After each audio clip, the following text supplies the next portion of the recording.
युद्धमप्यास्त्रवदम्बुनेत्रयोर्विलज्जति नाम भृगुवर्य वैक्लवात् तमात्मजैर्दृष्टिभिरन्तरात्मना दुरन्तभावाः परिरेभिरे पतिं निरुद्धमप्यास्त्रवदम्बुनेत्रयोर्विलज्जति नाम भृगुवर्य वैक्लवात्।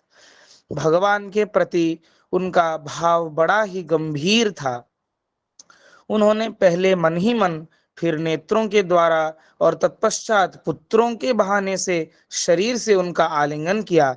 हे शौनक जी, उस समय उनके नेत्रों में जो प्रेम के आंसू छलक आए थे, उन्हें संकोचवश उन्होंने बहुत रोका, फिर भी विवशता के कारण वे ढलक ही गए। यद्यप्यसौ पार्श्वगतो रहो गतस् तथापि तस्याङ्घ्रियुगं नवं नवं पदे पदे काविरमेत तत्पदात् चलापि यच्छ्रीर्न जहाति करहिचित्। यद्यपि भगवान श्री कृष्ण एकांत में सर्वदा ही उनके पास रहते थे, तथापि उनके चरण कमल उन्हें पद पद पर नए नए जान पड़ते। भला स्वभाव से ही चंचल लक्ष्मी जी, जिन्हें एक क्षण के लिए भी कभी नहीं छोड़ती, उनकी सन्निधि से किस स्त्री को तृप्ति हो सकती है। एवं नृपाणां क्षितिभार जन्मनां अक्षौहिणीभिः परिवृत्ततेजसां विधाय वैरं श्वसनो यथानलं मिथो वधेनो परतो निरायुधः। जैसे वायु बांसों के संघर्ष से दावानल पैदा करके उन्हें जला देता है, वैसे ही पृथ्वी के भारभूत और शक्तिशाली राजाओं में परस्पर फूट डालकर बिना शस्त्र ग्रहण किए ही भगवान श्री कृष्ण ने उन्हें कई अक्षौणी सेना सहित एक दूसरे से मरवा डाला, और उसके बाद आप भी उपराम हो गए।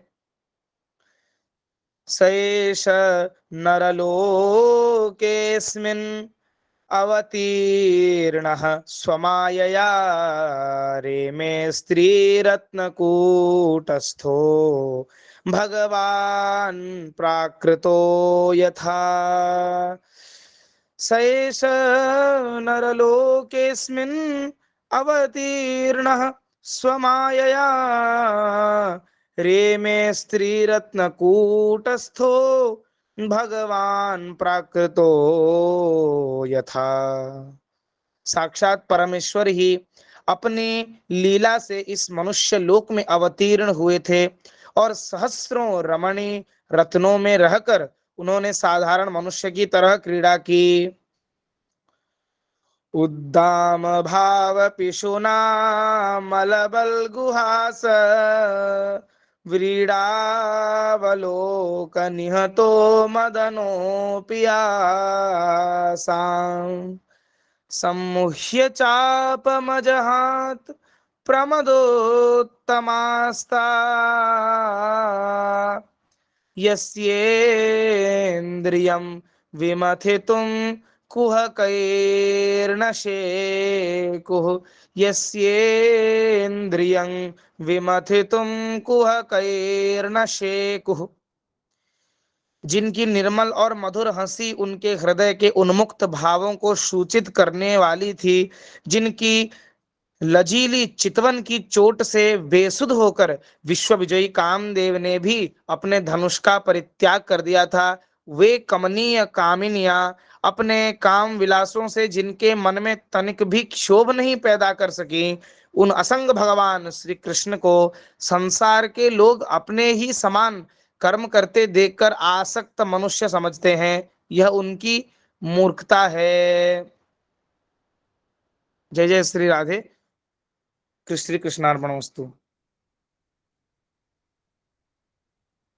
धन्यवाद रुपेश जी। रुपेश जी, आप बहुत अच्छे स्वर से और विशुद्ध रूप से मूल श्लोकों का उच्चारण करके साथ साथ अनुवादों का भी आवृत्ति करते हुए हम सभी को अत्यंत सुख प्रदान किए हैं। तो अपनी ओर से, समस्त श्रोतृ मंडली की ओर से मैं पुनः पुनः शुभेच्छा और धन्यवाद प्रदान करता हूँ आयुष्मान रुपेश प्रसाद जी को। और आज की कथा में प्रवेश करना चाहता हूँ। कल ये चर्चा हो रही थी कि महिषियां उद्दाम भाव पिशुना मलबल गुहाश व्रीड़ा बलोक निहतो मदनोपि आशा सम्मूह्य चाप मजहत प्रमदोत्तमास्ता यस्येन्द्रियं विमथितुं कुहकीर्नशीकुः प्रमदोत्तमः प्रमदाशु उत्तमः रमणीषु उत्तमः स्त्रीरत्नभूतः स्त्रीरत्नभूत महिषिया वि यस्येन्द्रियं विमथितुं नशीकुः। भगवान श्री कृष्ण को वशीभूत करने के लिए, इनके इंद्रियों को क्षुब्ध करने के लिए समर्थ नहीं हुई। और उसमें विशेषण कर्ण दिया गया था कुहके ही, कपटे ही, कपट से, कपटमय भावों से ये वशीभूत करने को समर्थ नहीं। तो इसमें कुहके शब्द के व्याख्यान करते हुए श्री चक्रवर्ती पाद यही की सिद्धांत किए कि कुहके ही नसेकु, अपने कपटमय भावों से, नामक काममय भाव से कभी वशीभूत कर नहीं पाए। और पितु काममय भाव से वशीभूत कर नहीं पाए, कर नहीं पाई ये महिषियां, ये कहने का अपने आप ध्वन्यर्थ यह होता है कि महिषियां प्रेममय भाव से भगवान को तो वशीभूत करती थी। क्योंकि जो महिषियां भगवान की जिस शक्ति स्वरूप भूता है, ये उनके पास प्राकृत भावों की आशंका करना सर्वथा ही अन्याज्य है। इसलिए यही चर्चा हुई थी कि लौकिक शब्द स्पर्श रूप रस आदि को विषय शब्द से कहते हैं, लेकिन भगवान के जो शब्द स्पर्श रूप रस है वो तो ब्रह्मस्वरूप है, अमृतमय है, वो विषय नहीं है। इसलिए तो प्रेम रहितेर वशीकार असंभवात जस्येन्द्रियं विमथितुं कुहकेर नशेको इति उक्तम्। कादाचित प्रेम रहित कपटता से, प्रेम रहित कामादि भाव से वे महिषियां भी भगवान को वशीभूत नहीं कर सकती थी। किंचत्र कादाचित के तदीय काममय कटाख्यादिभिर्वशीकारा भावेपि तेषां प्राकृतत्वं न वाच्यम्। पट्टमहीषिणां सर्वासां चित्शक्तित्वात् तदीयेषु कटाख्यादिषु प्राकृतत्व प्रवेशा शक्ति है। वो महिषियां कदाचित कादाचित को, ऐसे तो महिषियां निरंतर प्रेम सेवा ही करती थी, कदाचित लीलावश भी ये कपटता से, कपटतामय हाव भावों से वशीकार करने में समर्थ नहीं होती थी। तो इस वचन से उन महिषियों में प्राकृतत्व की कल्पना करना कभी भी उचित नहीं है, क्योंकि पट्ट महिषीणां सर्वासां चित्शक्तित्वात्, समस्त महिषियां चित्सक भगवान की अंतरंग शक्ति का ही परिप्रकाश है। उनमें प्राकृतत्व का संबंध, प्राकृतत्व की कल्पना कभी भी ये शास्त्र सम्मत नहीं है। न तो स्वरूप भूतत्वेपि चित्शक्ति सामान्य से वशो भगवान किंतु चित्शक्ति विशेषस्य प्रेमण एवेति सिद्धांतादिति सर्वम अनवद्य। यद्यपि महिषियां स्वरूप भूत है, स्वरूप भूतत्वेपि चित्शक्ति सामान्य से ऐसा वशो भगवान किंतु चित्शक्ति विशेषस्य प्रेमण एव भगवान चित्शक्ति सामान्य के वश नहीं है। चित्शक्ति के जो विशेष स्वरूप है प्रेम, भगवान की चित्शक्ति की ही विशेष स्वरूप प्रेम है। ह्लादिनी समवेत ये संवित सारवृत्ति भगवत प्रेम है। उसी के ही वही प्रेम ही भगवान को वशीभूत करता है। इसलिए भगवान कहते हैं अहं भक्त पराधीन। भक्त पराधीन का अर्थ है भक्त हृदय वर्ती प्रेम का मैं पराधीन हूं। भक्त हृदयवर्ती प्रेम वृत्ति का, जिस वृत्ति प्रेम का मैं अधीन हूं। भगवान प्रेमाधीन है और प्रेम भगवान की चित्शक्ति वृत्ति है। प्रेम कोई लौकिक वस्तु नहीं है। इसलिए भगवान अपने चित्शक्ति विशेष के अधीन रहते हैं। चित्शक्ति विशेष वृत्ति रूपा महिषियों के प्रेम से वशीभूत होते हैं। ये कहने से भगवान की स्वतंत्रता में या भगवत्ता में, पारमेश्वर्य में कोई कमी नहीं होती है। उद्दाम भाव पिशुनामल बल गुहास व्रीडावलोक निहतो मदनो पियासाम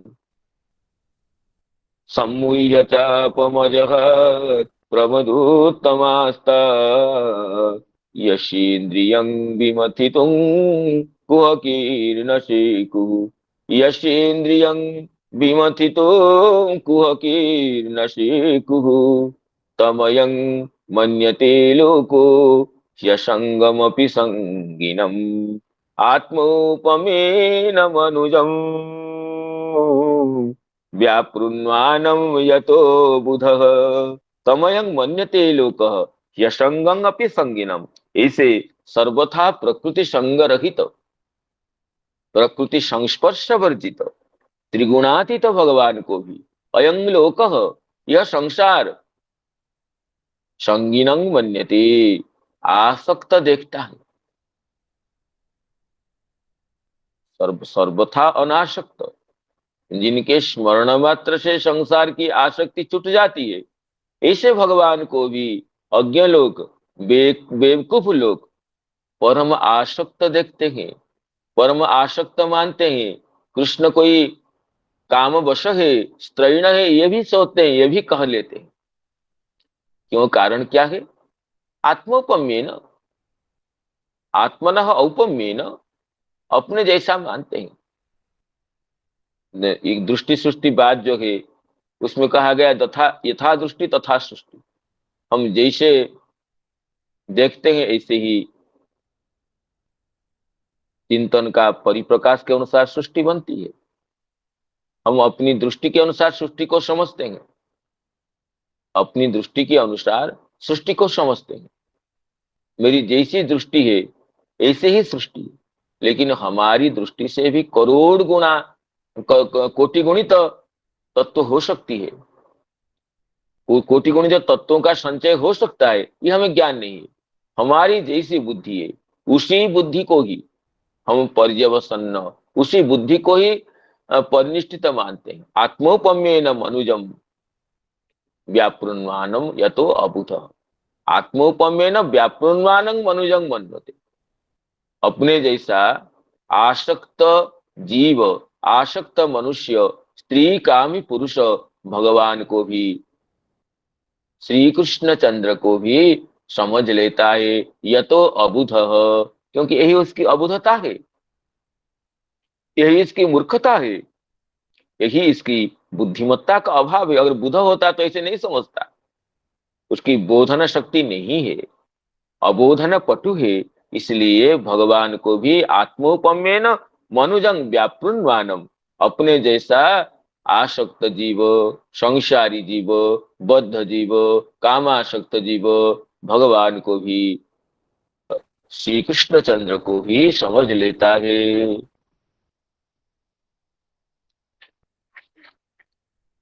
तमयं मन्यते लोको ह्यसंगमपि संगिनम् ह्यसंगमपि संगिनम् आत्मोपमेन मनुजम् आत्मोपमेन मनुजम् व्यापृन्वानं यतो बुधः व्यापृन्वानं यतो बुधः। इसमें श्री स्वामीपाद व्याख्यान करते कह रहे हैं कि कुत इति अपेक्षायाम ऐश्वर्यजल तं श्रीकृष्णम अयं प्राकृतः लोकः आत्मौपम्येन नाम स्व सादृश्येन। औपम्य का अर्थ होता है सादृश्य। उपमाया भाव औपम्यम, आत्मनः औपम्यम आत्मौपम्यम, तेन नाम स्व सादृश्येन। मेरी जैसी विचार है, मेरी जैसी बुद्धि है, मेरे जैसे स्वभाव है, इस तरह भगवान का भी है। तो स्व सादृश्येन संगिनं मनुजं मन्यते। अत्र हेतु व्यापृन्मानम व्याप्रियमानम। ये विषयों में आसक्त है, महिषियों में आसक्त है, महिषियों की एक एक इच्छा को पूरी करते हैं, महिषियों के साथ रहते कभी भी अलग नहीं होते हैं। इन सब को देख करके श्री कृष्ण को भी तो व्यक्ति ये कामासक्त, संसारासक्त, त्रिगुणासक्त समझ लेता है। यतः अयम अबुधः अतत्वज्ञ, क्योंकि ये तो अबुध है, अतत्वज्ञ है, ये अंतरात्मा से नहीं देखता है। उपनिषद कहती है, उपनिषद में श्री कठोपनिषद में ये धर्मराज यमराज कहे कि परांचि खानी व्यतृणत स्वयंभु। स्वयंभु ब्रह्मा जी समस्त इंद्रियों के द्वारों को बाहर की ओर सृष्टि, ब्रह्मा जी ने सृष्टि की है। समस्त इंद्रियों के द्वार बाहर की है। इंद्रियों का जो द्वार है, समस्त इंद्र द्वार बाहर की ओर जाने वाले बनाए हैं। परांची खानी व्यतृण स्वयं, परांची परस्मय अंचनते थी, परांची बाहर को ओर जाने वाले द्वार बनाए। तस्मात् परांग पश्यति नान्तरात्मन, इसलिए समस्त व्यक्तिगण बाहर को ही देखते हैं, नान्तरात्मन, अंतरात्मा की ओर मुंह फिराकर कोई नहीं देखता है, जगत को ही देखता है। और जगत को देखकर जगत के जैसे सबको मानता है, और जगत सृष्टा को भी जगत जैसा मानने लगता है। अरे भगवान के अनुसार जगत को देखना चाहिए, न कि जगत के अनुसार भगवान को देखना चाहिए। भगवान कहते हैं मया तथमिदं सर्वं जगद अव्यक्त मूर्तिना, मैं अव्यक्त रूप में संपूर्ण जगत में परिव्याप्त हूं। प्रभास्मि शशि सूर्ययोः, प्रणव सर्ववेदेषु, शब्द खे पौरुषं नृषु। संपूर्ण जगत में बीज के रूप में, तत्व के रूप में, सार के रूप में, जीवनी शक्ति के रूप में, प्राणाधायक तत्व के रूप में मैं परिव्याप्त हूं। तो इस ये भगवान की दृष्टि है। इस दृष्टि से जगत को देखना चाहिए, लेकिन हम उल्टा करते हैं, जगत की दृष्टि से भगवान को देखते हैं। जगत ऐसा है तो भगवान भी ऐसा है। अरे भगवान के अनुसार जगत को देखना चाहिए, जगत सृष्टा के अनुसार जगत को देखना चाहिए, न कि जगत के अनुसार जगत सृष्टा को देखना चाहिए। लेकिन हम तो परांच खानी व्यतृण स्वयंभू, इंद्रियों के द्वार पर ये ब्रह्मा जी सब बाहर की ओर बना दिए, तो हम बाहर की ओर ही देखते हैं। और बाहर की ओर देखते देखते बाहरी दृष्टि से, बाह्य दृष्टि से भगवान को भी देखते हैं, जो संपूर्ण तत्वों के रचयिता है, जो जगत के सृष्टा है, उनको भी वही दृष्टि से देखते हैं।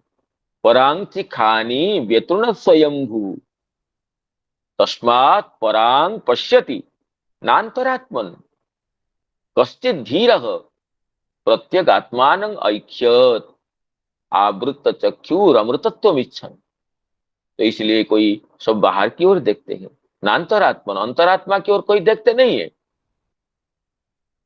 कश्चित् धीरः अमृतत्व इच्छन, कोई ऐसे धीर व्यक्ति है, विचारशील व्यक्ति है, जो कि अमृतत्व की कामना करते हुए आवृत्त चक्षु, अपने इंद्रियों के बहिर्द्वार को बंद करके प्रत्यगात्मान ऐक्षत, वो परमात्मा को देखता है। बाहर ओर से मुंह को घुमा करके अंदर की ओर अपनी दृष्टि को ले लेता है, अर्थात भगवान को देखता है।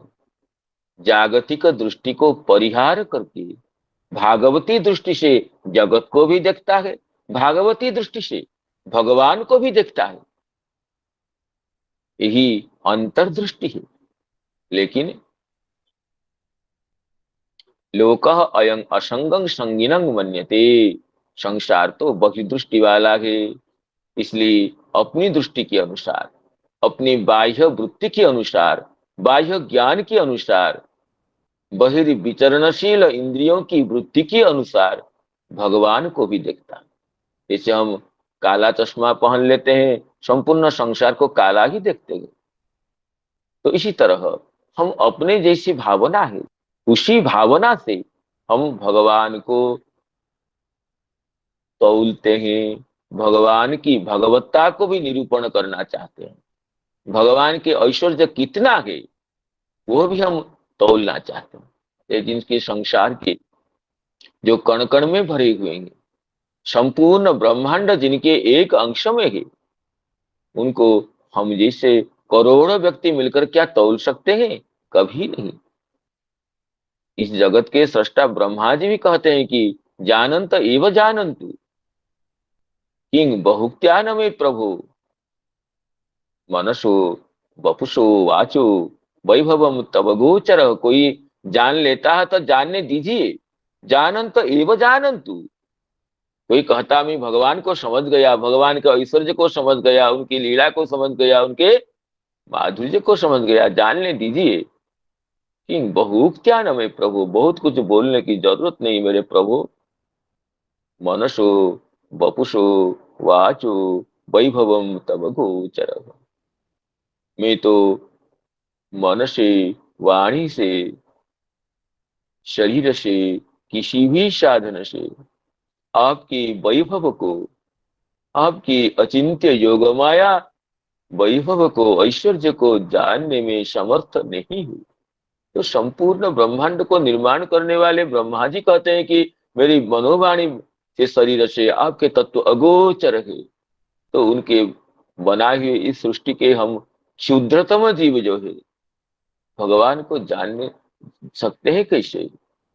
हाँ, भागवती दृष्टि से, शास्त्रज्ञों की दृष्टि से, महर्षियों के वचनों से हम भगवान के स्वरूप को जानने के लिए, समझने के लिए प्रयास कर सकते हैं। प्रयास करते करते भगवान की अनुकंपा होने से हम उनके बारे में सामान्यतम ज्ञान प्राप्त कर सकते हैं। अथा पितिरेव पदाम्बुजद्वय प्रसाद लेशानुगृहीत जानाति तत्वं भगवन् महिम्नो न चान्य एकोपि चिरं विचिन्वन्। हे नाथ, ब्रह्मा जी कह रहे हैं आपके पदाम्बुज द्वय की, चरण कमल द्वय के प्रसाद के लेस से जो अनुगृहीत है, अनुकंपित है, वो तत्वं जानाति। भगवन् महिम्नः तत्वं जानाति, आपकी महिमा के तत्व को, आपके ऐश्वर्य को, आपके योग माया वैभव को जानने को समर्थ होता है। न चान्य एकोपि चिरं विचिन्वन्, आपके चरण कमलों की अनुकंपा से जो अनुगृहीत नहीं है, वो चाहे सारा जीवन क्यों परिश्रम न करे, जन्म जन्मांतर तक परिश्रम क्यों न करे, चिरं विचिन्वन्, चिरकाल तक अन्वेषण करने पर भी भगवत तत्व की एक बूंद उसके हाथ में नहीं आता है। जतन्तो प्रकृतात्मानो नैनं पश्यन्त्य चेतसः। अचेतस जो अचेतस है, मूढ़ चेता है, वो यतन्तः अपि नैनं पश्यन्ति, परम प्रयत्नवान होने पर भी नहीं देख पाते, अनुभव कर पाते। तो इसलिए कह रहे हैं, सुत जी कह रहे हैं, आत्मोपम्येन, हम अपने अनुसार भगवान को देखना चाहते हैं। अरे भगवान के अनुसार, भगवान की दृष्टि के अनुसार अपने को देखना चाहिए।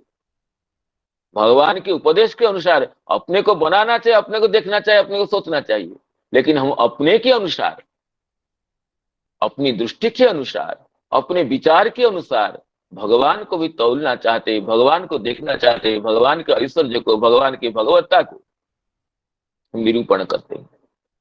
बोले हाँ ठीक है, यह तो अबुध हो, इसलिए तो अबुध है, नहीं तो बुधों की गणना में गणना हो जाती।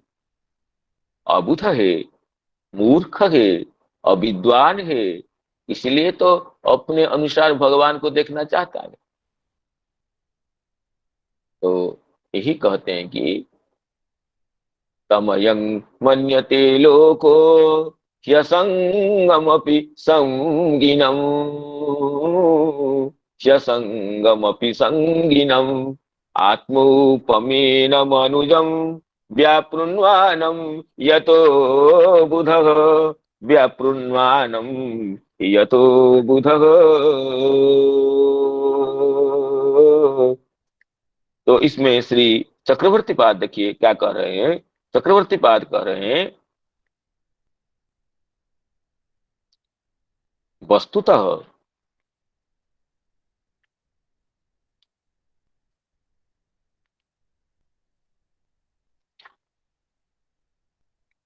कहते हैं, न च स्वरूप भूतत्व भी। चक्रवर्ती पाद की इस श्लोक में कोई विशेष टीका नहीं है, जो श्लोक पूर्व श्लोक का था वही टीका है, तो इसमें कोई व्याख्यान नहीं है।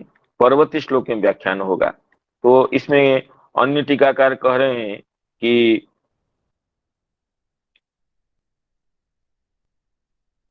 अच्छा, चक्रवर्ती टीका है, उसमें संख्या की कोई भेद है।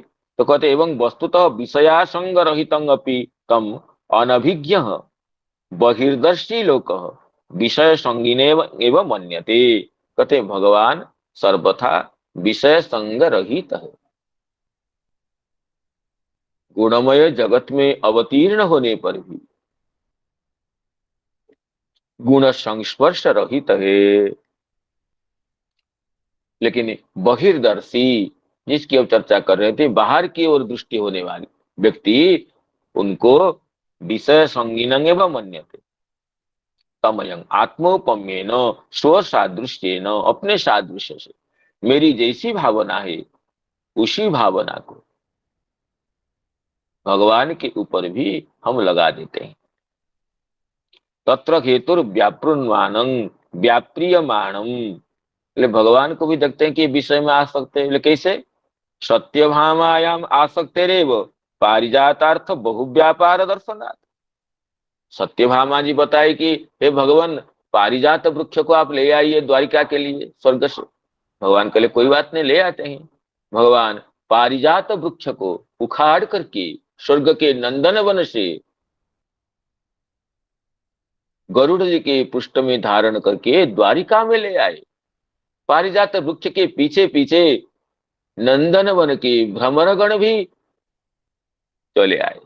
इंद्र जी को सहन नहीं हुआ तो युद्ध भी करने आ गए, लेकिन भगवान तो सत्यभामा के वचन के अनुसार पारिजात हरण करने के लिए भी पारिजात वृक्ष को स्वर्ग के नंदन वन से उत्पाटित करके मर्त्य में ले आए। तमन्नगुर भ्रमरा तदगंधाश वलम पटा। तो सत्यभामा जी के वचन से पारिजात भी हरण करते हैं स्वर्ग से। इस तरह जो जो महिषियां जो जो प्रार्थना करती हैं भगवान से, भगवान पूरा करते हैं। लोक में भी ऐसे देखा जाता है कि जे कि एक कामिनी आसक्त व्यक्ति अपनी पत्नी के समस्त इच्छा को, चाहे अनुकूल हो चाहे प्रतिकूल हो, पूरा करने में कोई कसर नहीं छोड़ता है। जीवन को बाजी लगा करके अपनी पत्नी की, अपने पुत्र के, अपने परिवार की इच्छा को, हर इच्छा को पूर्ण करता है। तो उसी को तुम आसक्त कहते हैं। तो भगवान भी ऐसे देखे जाते हैं। सत्यभामा जी की, रुक्मिणी जी की, जाम्बवती जी की समस्त जो जो इच्छा, समस्त इच्छाओं को पूर्ण करते हैं। तो इसको देख करके ये संसार के लोगों को भ्रम होता है। यतो बुधः सदसद विवेचन शून्य। कहते हैं बुध, अबुध का क्या लक्षण है? सदसद विवेचन शून्य। कौन सत्य है, कौन असत है, कौन क्या ठीक है क्या गलत है, इसकी विवेचना करने में जिसका सामर्थ्य है वो बुध है। तद रहित अबुध। कहते हैं कि नीलमणि काचमिव प्रेमानंग विषयासक्ति निश्चिन होती। जैसे कोई बालक नीलमणि को देख करके कांच समझता है। बालक क्या, सबरी बन के सबरीगण भी हस्ती के मुक्ता को छोड़ करके विहाय मुक्तांग करिकुंभ लब्धाम, सबरी भी बन के मुक्ता में हाथी के मस्तक से लब्ध मुक्ता में, और रक्त रंजित मुक्ता में भी उसको कांच का ज्ञान होता है। लेकिन जो सचमुच कांच है उसको देखकर रत्न समझते हैं क्योंकि वो स्वच्छ दिखता है। तो इसलिए नजति नवेत्ति जोजस्य गुण प्रभावम शतम सदा निंदति नात्र चित्रम। इसलिए ये एक सबरी गण विहाय मुक्ताम करिकुंभ लब्धाम काचम समाश्रयन्तीति विचित्रम किमस्ति चित्रम। तो इसलिए नीलमणि काचमिव प्रेमाणम विषयासक्ति निश्चित होती। जैसे बालक व्यक्ति अज्ञ व्यक्ति नीलमणि को भी देख करके कांच ही समझने लगता है, इस तरह भगवान के महिषियों के दिव्य प्रेम को, सच्चिदानंद प्रेम को देख करके विषयासक्त समझता है। क्योंकि हम विषयासक्त है, हमारा जैसा स्वभाव देख ले किसी का तो बोले वो भी विषयासक्त है। ये संसार का नियम है, अपनी के अनुसार तुलना करते हैं। मैं लोभी है तो वो निर्लोभ कैसे हो सकता है, मैं इतना लोभी हूं, वो निर्लोभ नहीं हो सकता है, वो तो निर्लोभ होने का नाटक करता होगा। मैं ही क्रोधी हूं तो वो शांत कैसे हो सकता है, वो भी क्रोधी है, बाहर दिखाना चाहता है। तो अपने के अनुसार हम सज्जनों को भी देखते हैं, महात्मा को भी देखते हैं, और परिशेष में भगवान तक को भी अपनी दृष्टि से हम तुलना करते हैं, शास्त्र से नहीं। ये भगवान के स्वरूप को समझने के लिए शास्त्र का सहारा लेना चाहिए, न कि अपनी बुद्धि का। लेकिन हम तो अपनी बुद्धि से करते हैं, यही अबुधता है, यही मूर्खता है। जो चक्रवर्ती पाद यही कह कि नीलमणि काचमिव प्रेमाणंगपि विषयासक्ति निश्चिनोति तमयं मन्यते लोको यसंगमपि संगिनम् आत्मोपमेन मनुजं व्यापृण्वानं यतो बुधः एतदीशनमीशस्य प्रकृतिस्थोऽपि तद्गुणे न युज्यते सदात्मस्थिर्यथा बुद्धिस्तदाश्रया। एतद ईशनम ईशस्य, ईश्वर की यही ईश्वरता है, यह ईश्वरत्व है। क्या ना ये कि प्रकृतिस्थोपि तद्गुणे न युज्यते, भगवान की यही भगवत्ता है कि वो प्रकृति में रहकर भी प्रकृति के गुणों से लिप्त नहीं होते हैं। और जीव का यह जीवत्व है, वो प्रकृति में रहते ही प्रकृति से लिप्त हो जाता है। जैसे भगवान के शरणागत बुद्धि अपने में रहने वाले प्राकृत गुणों से लिप्त नहीं होता, यथा बुद्धि तदाश्रया। भगवान को शरण में, भगवान की शरण में और भगवान की शरणागत बुद्धि भी संसार में रहकर संसार से लिप्त नहीं होती है, तो भगवान खुद कैसे हो सकते हैं। यही तो भगवान की भगवत्ता है, यही ईश्वर की ईश्वरता है। न युज्यते तद प्रकृतिस्थोपि तदगुणी, प्रकृति में रहने पर भी, त्रिगुणों में रहने पर भी त्रिगुण से संयुक्त नहीं होते हैं, यही भगवान की भगवत्ता है। तो इसमें श्री श्रीधर स्वामीपाद कह रहे हैं, देखिए कि कुत इति अपेक्षायाम ऐश्वर्य लक्षणं एतदिति ईदृशस्य ईशनम ऐश्वर्यं नाम एतदेव, यही ऐश्वर्य है। किं तत् प्रकृतिस्थः अपि तस्याः गुणैः सुख दुखादि सदा न युज्यते इति जत, प्रकृति में रहने पर भी प्रकृति के गुणों से, सुख दुखों से, राग द्वेषों से लिप्त नहीं होते हैं। यथा आत्मस्थे ही आनंदादि भी आत्माश्रयापि बुद्धि न युज्यते। श्रीधर स्वामी दूसरे तरह से व्याख्यान कर रहे हैं कि आत्मा के साथ बुद्धि का संयोग है। शरीर में आत्मा भी है, शरीर में बुद्धि भी है, लेकिन आत्मा तो चिदानंदमय है, बुद्धि तो जागतिक ही है, गुणमयी है। आत्मा के साथ रहने पर भी एक ही शरीर में आत्मा भी है और बुद्धि भी है। शरीर को आश्रय करके चेतन तत्व तो आत्मा भी है, बुद्धि भी है, लेकिन आत्मा के गुणों से बुद्धि का कोई संपर्क नहीं है। जत वैधर्म्य दृष्टांत बुद्धि न युज्यते तद्वत्। तो इस तरह कह रहे हैं कि आत्मस्ते सत्ता प्रकाश आदि भी यथा बुद्धिर्युज्यते इति एवं वा, अथवा वैधर्मे आत्मस्ते प्रकाश सत्ता प्रकाशादि यथा बुद्धिर्युज्यते इति एवं वा, अथवा शरीर में आत्मा रहने से आत्मा के जो चैतन्य गुण से बुद्धि भी चेतना युक्त हो जाती है, बुद्धि भी चैतन्यवती हो जाती है, प्रकाशशीला हो जाती है। तो ये दृष्टांत को साधर्म्य में ले सकते हैं या वैधर्म्य में कहते हैं शिशु दर्शन। आत्मा के चिदानंद में गुण से बुद्धि लिप्त नहीं होती है, लेकिन ये तो दृष्टांत साधर्म्य में हुआ। वैधर्म्य में कहते हैं कि आत्मा के जो प्रकाश आदि गुणों से जिस तरह बुद्धि लिप्त हो जाती है, इस तरह भगवान प्रकृति गुण के गुणों से लिप्त नहीं होते हैं। असद आत्मा देह तत्रस्थिर गुणे तदाश्रया बुद्धि तदुपाधि जीवो यथा युज्यते एवं प्रकृतिस्थोपि तद्गुणे न युज्यते इति जते तद ईशनम ईशस्य। कहते हैं कि असद आत्मा देह, कहते हैं कि असत पद कहने से यथा न युज्यते सदा आत्मस्थि, या सीधे से बाद असद सदा आत्मस्थि यथा बुद्धि तदाश्रया। तो कहते हैं कि असत आत्मा अर्थात देह, असत कहने से देह तत्रस्ते गुणी तदाश्रया बुद्धि तदुपाधि जीवो वा युज्यते। शरीर में रहने वाले जो बुद्धि है और उपाधिवत छिन्न जीव है, ये बुद्धि भी चाहे हो या देहोपाधिक जीव हो, ये शरीर के गुणों से लिप्त हो जाता है, शरीर के सुख दुखों से लिप्त हो जाता है, अपने को कर्ता भोक्ता मान बैठता है। ये जीव का जीवत्व है। शरीर में रहने पर ये शरीरगत धर्मों से संपृक्त हो जाता है। सुपर्णावे तो सदृशो सखायो समान वृक्षं परिशस्व जाते तयोर एक पिप्पलं स्वाद्वत्ति अनश्नन अन्य अभिचाकसिति। शरीर में परमात्मा है लेकिन वह अनश्नन अभिचाकसिति, लेकिन जीव तो उसमें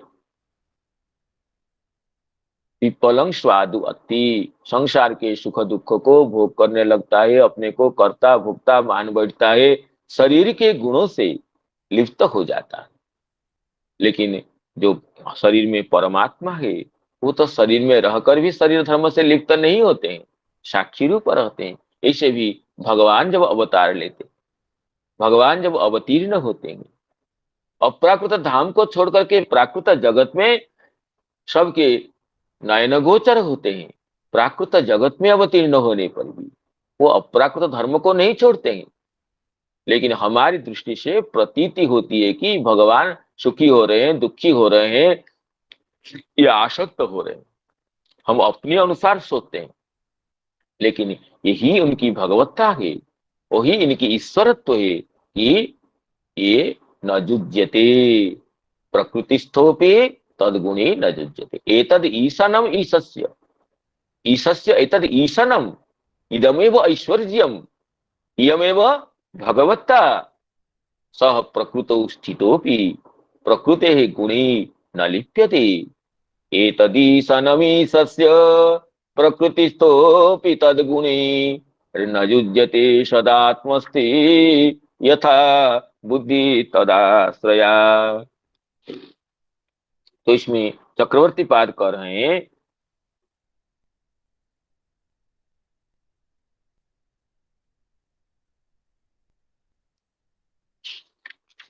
चक्रवर्ती पाद कर रहे हैं ननु भवतु तासाम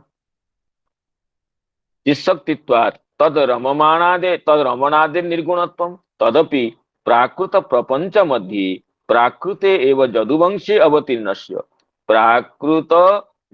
प्राकृतानां एव जरासंधादीनां असुराणां रूप शब्दादीन विषयान् स्वचक्षुश्रोत्रादि इंद्रियैः आददानस्य गुणसंगः खलु दुर्बारः इत्यत आह एतद्। कहते प्राकृत में जो भगवान अवतीर्ण होते हैं, प्राकृत राजा दुष्ट राजा गण जरासंधादियों से संपर्क करते हैं, अपने इंद्रियों से प्राकृत विषयों को देखते हैं, तो गुणसंग कैसे नहीं होगा। तो इसमें कह रहे हैं कि ईशस्य ईशनम ऐश्वर्यं नाम एतद, यही ऐश्वर्य है। प्रकृतो स्थितोपि तस्याह गुणे न युज्यते, प्रकृति में रहने पर भी प्राकृत गुणों से लिप्त नहीं होते हैं। गुणे कीदृशे आत्मस्थी। अब श्रीधर स्वयंपाद उसका व्याख्यान अलग किए थे। चक्रवर्ती प्रार करें अयं अर्थ स्वयं गुणेषु तिष्ठन्ति तिष्ठति गुणापि तस्मिन् तिष्ठति तदपि तस्य गुणैः असंपर्क इति। वस्तुतो भगवत एव सर्व प्रपंचस्य अधिष्ठानत्वे च अनधिष्ठानत्वे चापि निर्गुणत्वं एव उक्तं। भगवान खुद कहें भूतभृन्न न च भूतस्थो ममात्मा भूत भावन, मैं संसार में रहता हूँ लेकिन संसार में नहीं हूँ, सारा संसार मुझ में है लेकिन मुझ में नहीं है। नवम अध्याय में प्रारंभ में ही कहें पश्चिमे जोगम ईश्वरं भूतभृन्न न च भूतस्थो। तो यही कह रहे हैं कि भगवान में गुण रहते हैं, गुणों में भगवान रहते हैं, फिर भी भगवान में गुण नहीं है न गुणों में भगवान है, यही उनकी भगवत्ता है। इसलिए कहा गया है कि साक्षी चेता केवलो निर्गुणश्च इति सत्वादयो न सन्ति इसे जत्र च प्राकृता गुणा हरिर्हि निर्गुण साक्षात पुरुष प्रकृते पर इत्यादि स्मृति श्रुति स्मृति वचनों से यह कहा गया कि भगवान परमेश्वर साक्षी चेता निर्गुण है। यथा तदाश्रया सएव आश्रयो विषयो दस्यासा तस्मरणवती परम भागवता नाम बुद्धि ही प्रकृतिस्था अपि संतुष्टि स्तुति निंदादिषु तृप्ति क्षुत पिपासादि तृप्ति क्षुत पिपासा पीड़ादिषु जागर स्वप्न सुसुप्तिषु सत्वादि गुणेषु स्थिता अपि तेषु औदासीन्यात् न युज्यते तथैव प्राकृतान् विषयान् आददानस्यापि तस्य तेषु आसक्ति शून्यत्वात् न तेर्योग। जैसे जगत में महापुरुष गण भगवान के चरण कमल चंचरीक भक्त गण संसार में रहते हुए भी उससे लिप्त नहीं होते हैं, इसी तरह भगवान भी संसार में रहकर सांसारिक विषयों को स्वीकार करने पर भी अवतार के समय में न उनका उससे कोई संबंध ही होता है। यही उनका ऐश्वर्य है। एतदीशनमीशस्य प्रकृतिस्थोऽपि तद्गुणे न युज्यते सदात्मस्ति यथा बुद्धिस्तदाश्रया तं मे निरे बलामूढ़ा त्रैणं चानुव्रतं रह तं मे निरे बलामूढ़ा त्रैणं चानुव्रतं रह अप्रमाण विदो भर्तु ईश्वरं मतयो यथा अप्रमाण विदो भर्तु ईश्वरं मतयो यथा। कहते हैं कि तंग अबला, ये अबला गण, ये नारी गण, ये स्त्री गण, ये श्री कृष्ण को एकांत से भी अत्यंत स्त्री परायण स्त्री भक्त समझ बैठी थी, क्योंकि वे अपने स्वामी के परम ऐश्वर्य को नहीं जानती थी। ठीक ऐसे ही ऐसे ना अहंकार की वृत्तियां ईश्वर को अपने से अपने धर्म से युक्त समझती, अहंकार की वृत्तियां ईश्वर को भी अपने धर्म से युक्त समझती। इस तरह द्वारिका की महिषियां भी भगवान के तत्व को नहीं जानती थी। यह तो मूढ़ा। श्रीधर स्वयंपाद यही कह रहे हैं कि तत्पत्न्यपि तस्य तत्वं न जानन्ति तमुस्त्रयणम आत्मवश्यम रह एकांते अनुव्रतम अनुसुतं मिनिरे। ये महिषियां भी भगवान को स्त्रैण अर्थात अपने वशवर्ती और एकांत में अनुगत समझते थे। कैसे ना भर्तु अप्रमाण विदः प्रमाणम इयत्तांग महिमानं अजानन्त्य इत्यर्थ। भगवान की महिमा को इयत्ता को नहीं जानती थी। ईश्वर जय जय श्री राधे राधे। स्वरूप शक्तियां भी भगवान को नहीं जानती, ये तो प्रमाण को टिक नहीं लगता। नहीं, ये तो श्रीधर स्वामीपाद कह रहे हैं ना, चक्रवर्ती पाद आगे कहेंगे नहीं जानना भी जोगमाया के कारण है। नहीं जानती, बिल्कुल ठीक है, लेकिन उनका जी जो जी। अज्ञान ये जोगमाया जन्य है, माया जन्य नहीं। ये भी नहीं जानते, हम लोग भी भगवान के तत्व को नहीं जानती हैं, जानते हैं, और स्वरूप शक्तियां भी नहीं जानती हैं, लीला पुष्टि के लिए नहीं जानती हैं। अगर ये भगवान के तत्व को समझ जाएंगे कि भगवान तो स्तरीण नहीं है, हमारे अधीन नहीं है, तो उनकी लीला की पुष्टि नहीं होगी। हर महिषियां समझते हैं कि श्री कृष्ण हमारे भवन में ही है, दूसरे भवन में नहीं है, मुझे मिलने के लिए पहले आए हैं। ये तो लीला पुष्टि के लिए होता है। और ये जो द्वारिका की महिषियों का जो अज्ञान है, ये जोगमाया जन्य है, भगवत इच्छा जन्य है, स्वजन मोहिनी माया जन्य है। इसको चक्रवर्ती पास स्पष्ट करेंगे, श्रीधर स्वामी पर इसको खोलकर नहीं कहें, केवल इतने कहें कि पत्नी अपनी न जानती तंस्तैणम आत्मवश्यम रह एकांते अनुव्रतं मेनिरे भर्तु अप्रमाण विद ईश्वरम क्षेत्रज्ञं मतयः अहंवृत्तय यथा स्वाधीनम स्वधर्म योगिनं मन्यन्ते। जिस तरह आत्मा को भी अहंकार की वृत्तियां अपने अधीन समझती हैं, इस तरह यथा तासांग मतयः कल्पना तथा तम तंग ईश्वरं तैनादि रूपं मेनिरे। तो श्रीधर स्वामीपाद इसको स्पष्टीकृत नहीं किए हैं। ये तो इस अर्थ को दुर्बोध्य होने से छोड़ दिए हैं, सबके योग्य नहीं समझे हैं। लेकिन चक्रवर्ती पाद उसको खोलकर कह रहे हैं कि ननु तरहि जासु तस्य सदैव आसक्ति ता पट्टमहिष्य एव अभिज्ञा तस्य तत्वं सामस्तेन जानन्ति मैवम। पट्टमहिषीगण भी समस्त रूप से भगवान के तत्व को नहीं समझती। क्यों नहीं समझती? रसपुष्टि सिद्ध्यर्थम तासाम स्वरूप भूतानांगपि जोगमाया भगवता एव संपूर्ण ज्ञानावरणात् तापि न जानन्ति इत्या। भगवान लीला रस की पुष्टि के लिए तत्व महिषियों के ज्ञान के ऊपर आवरण कर दिए थे। ऐसे कौन सी विषय है कि तत्व महिषीगण नहीं जान पाएंगे? जो स्वयं की लक्ष्मी स्वरूपा है, स्वयं महालक्ष्मी के सब परिप्रकाश महिषिया है, लक्ष्मी सहस्त्र शत संभ्रम से विमान है। तो महालक्ष्मी स्वरूपा ये महिषियां ये नहीं समझ पाएगी, ऐसा कौन विषय है? लेकिन भगवान लीला की पुष्टि के लिए, लीला की विवृद्धि के लिए, रस पुष्टि के लिए महिषियों के ज्ञानों पर भी आवरण की जवनिका का आच्छादन कर देते हैं। ये कह रहे हैं कि तम स्वभर्तारम रह अनुव्रतम स्व प्रेमवश्यं अपि स्त्रैणम स्त्रीमात्र भाववश्यं मेनिरे। प्रेमवश भगवान को भी स्त्रीमात्र भाववश्य समझ गए। जतः मूढ़ा, मूढ़ है क्यों ना भगवता एव आदिरस पुष्ट्यर्थं मूढ़ीकृता। मूढ़ा का अर्थ समझना चाहिए मूढ़ा, न तो माया मूढ़ा, भगवता मूढ़ीकृता आदिरस पुष्ट्यर्थम। श्रृंगार रस की सिद्धि के लिए, लीला की पुष्टि के लिए भगवान ही अपनी योग माया से उनके ज्ञान को ढक करके उनको मूढ़ बना दिए हैं।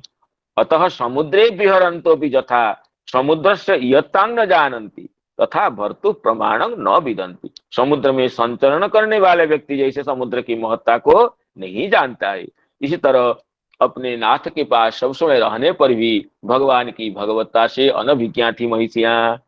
मतयः शास्त्रकृतां बुद्धिवृत्तयः ईश्वर निरूपणे प्रवृत्ताः जगत उपादानत्वं ईश्वरत्वं न जगत जगन नियंतृत्वं तथा जगन निमित्तत्वं ईश्वरत्वं इति मत वैविध्या।